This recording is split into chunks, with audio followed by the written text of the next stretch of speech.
Maybe some of you are like me. You're an outlier in your family. Your parents, grandparents, siblings, cousins all tend to fall in one direction in terms of their politics, their social consciousness, while you fall in a completely different direction. You grew up around these people, you led a life that was very similar to theirs, but you wound up in a very different place than they did. How the hell did that happen? Obviously a very complex question, one with different answers for different people. I am not going to attempt anything like a comprehensive explanation in this video. I don't think that such an explanation is even possible. But I do have a theory for why I turned out to be such a different person, ideologically speaking, politically speaking, than most of the rest of my family. I watched a lot of TV. To be clear, my parents and grandparents were present and involved in my upbringing in very positive ways. I'm not saying that I'm one of those children that was just sat in front of the TV and ignored for most of my childhood. And I have a little brother who was born when I was about 5, and I always had friends around. I was a well-socialized kid, is what I'm trying to say. I was never lonely or isolated. But when I did have free time to myself, I almost always spent it watching TV.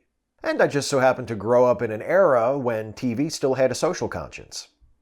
Okay, that's not entirely fair. There are some great socially conscious shows being produced right now. In fact, in some ways, TV is more inclusive and progressive than ever, and it's just as capable of insightful, challenging, incisive political and social commentary as it's ever been. But when I was growing up, TV, and by that I mean American TV, being an American, I don't know about the rest of the world, wore its social conscience on its sleeve. It was not subtle. It was so blatant that even most kids could get the message. Two of the most blatant examples were the cartoons He-Man and the Masters of the Universe and G.I. Joe, A Real American Hero. Both shows were basically dressed-up toy commercials intended primarily to induce the children who watched to pester their parents to buy them action figures and play sets. But each episode of He-Man and G.I. Joe ended with a public service announcement delivered by one of the characters in the show. On He-Man, this usually involved the character breaking the fourth wall and delivering the message directly to the viewer. On G.I. Joe, the PSAs were typically staged to have one of the Joes interrupt a group of kids who were about to do something reckless or dishonest. On both shows, the messages were usually simple and straightforward, basic stuff like be honest, or don't play with fire, or tell someone if you're being molested. These were the same sorts of lessons you'd pick up from watching Sesame Street or Mr. Rogers' Neighborhood, but the messenger can make a difference. It's one thing for Mr. Rogers to tell you that it's important to own up to your mistakes rather than try to hide them. Of course, Mr. Rogers is telling you that. It's his job. But if you get the same message from Tila or Flint, it must be a sound principle if even the action heroes have embraced it.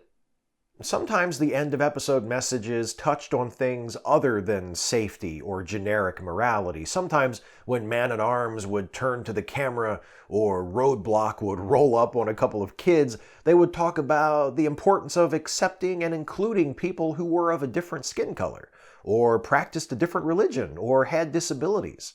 Sometimes they talked about protecting the environment. Sometimes they talked about how boys and girls are equal and should get the same opportunities.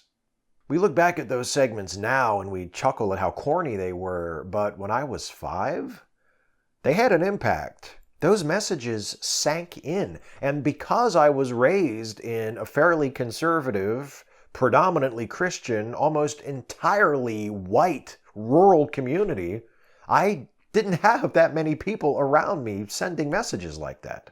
Oh, my parents and grandparents and school teachers were good people, and they taught me the basics. Be honest, be kind, be careful, be yourself. But racial justice, religious tolerance, gender equality, and environmentalism were not a part of the lesson plan. I picked all that stuff up from the media I consumed, primarily television, and it went way beyond the PSAs at the end of He-Man and G.I. Joe. I was born in 1980. Right at the beginning of what would become the decade of the very special episode. Friday on Different Strokes. They hate me just for the color of my skin. A racist group threatens to divide a family. These people have a right to speak. I don't have to listen to you. You're not my real father anyway. A very special Different Strokes. A standalone segment at the end of the show might have worked for cartoons, but when live-action prime-time TV series had a message to send, they devoted the entire episode to it. When a schmaltzy 1980s sitcom like, say, Punky Brewster wanted to pretend it was an insightful, socially conscious 1970s sitcom like All in the Family, the result was a very special episode. These became so commonplace that some shows, like Family Ties and Different Strokes, eventually seemed to consist of nothing but very special episodes. And the trend reached beyond sitcoms. One-hour dramas and action-adventure shows weren't shy about busting out the very special episodes in the 80s and also the 90s either. Let me be clear that I'm not saying very special episodes were good TV. Almost all of them were horrible, heavy-handed, preachy, and the extremely important subjects they tackled were nearly always forgotten by the following week, never to be mentioned again. But they did teach me some very important lessons in my formative years.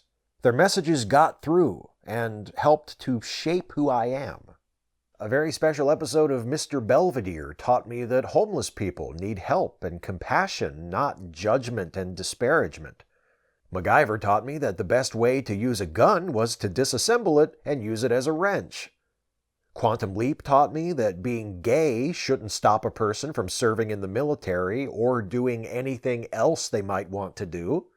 The Golden Girls taught me that, as Blanche says to Rose, AIDS is not a bad person's disease. It is not God punishing people for their sins. And seemingly every show that ever aired anywhere during my childhood taught me that humans were damaging the environment and we had to take steps to protect it. Environmentalism was huge in the 80s and early 90s, and TV promoted it relentlessly. I still remember the Earth Day special, which aired on ABC on Earth Day in 1990, and starred Robin Williams, Morgan Freeman, Meryl Streep, Kevin Costner, Bette Midler, Jack Lemmon, Gina Davis, Danny DeVito, Michael Keaton, Dustin Hoffman, Neil Patrick Harris, Carl Sagan, Kermit the Frog, Bugs Bunny, the casts of Golden Girls, Cheers, Married with Children, even E.T.'s in it, for God's sake. Everybody was in it. It was a big deal. Was it good? Not really, but it got the point across. I was not yet 10 years old when I watched the Earth Day special, and I came away from that show truly believing that we were harming our planet, but that we could and should do something about it. And I still believe that to this day, but more importantly than that, I care. And that's really what very special episodes and all the other forms of preachy, message-heavy, socially conscious TV that I watched did to influence me. They didn't just make me aware of things I might not have learned otherwise. They made me care. I learned not just that racism still existed and was bad, but that it had to be acknowledged and fought, not ignored as though it would just go away by itself. I learned that other forms of bigotry, sexism, homophobia, xenophobia, prejudice against religious minorities, were also real and were problems that needed to be addressed, starting with our own attitudes and assumptions. I learned that gun violence was pervasive and tragic, and I came to believe very strongly in gun control. I learned how difficult it was for sexual assault survivors to come forward and tell people about what happened to them, and how important it was to support them and believe them. My engagement with these subjects didn't end with the very special episodes I saw as a child. It's not as though I watched The Quantum Leap, where Sam leaps into a rape survivor and then afterwards said to myself, well, that's all I needed to know about that. Thanks, Scott Bakula. And that was a good thing, too, because in many instances, while these episodes always seemed to be produced with the best of intentions, their handling of often very sensitive subjects was problematic at best. Very special episodes aren't primary sources, and they shouldn't be treated as reference materials. They're starting points. They're invitations to learn more. They're sometimes clumsy but well-meaning reassurances that if you have been affected by the issue depicted in the show, you're not alone. And regardless of the specific social issue being addressed, the underlying message of all very special episodes is the same. This is important. You should care about this. Like I said, my parents and grandparents were good people. They taught me important things and helped to shape who I am today in innumerable ways, most of which I'm probably not even aware of. But I grew up in a white, Christian, conservative, American town with a population of about 500 people. No one ever told me that racial justice or feminism or religious tolerance or LGBTQ equality or gun control or environmentalism were important. Frequently, I heard adults saying quite the opposite, in fact, that these things were harmful, immoral, un-American, or dreamed up to waste time and money fighting imaginary problems. When I was a kid, the only voices I heard passionately promoting tolerance and progress and social justice belonged to people I saw on TV. And sure, it's got to be more complicated than that. Millions of people my age watched the same TV I did, and we didn't all grow up to become bleeding heart SJWs. Many others probably never saw a single very special episode, or He-Man or G.I. Joe PSA, but still wound up caring deeply about social justice and equality and protecting the environment. But for whatever reason, due to any number of other unknown factors, the TV I watched as a child and a teenager reached me and shaped me in significant and positive ways, and I know that I am not the only one. Many of you watching this video right now had similar experiences. From where you stand today, you might look back at those old shows and laugh or wince. But if you're like me, you're grateful to all that corny, cringe-inducing TV too, because without it, there's no telling how we would have turned out. Would we have become assholes or something? Oh, that reminds me, Christopher Lloyd. He was in the Earth Day special too, as Doc Brown. I told you it was stacked.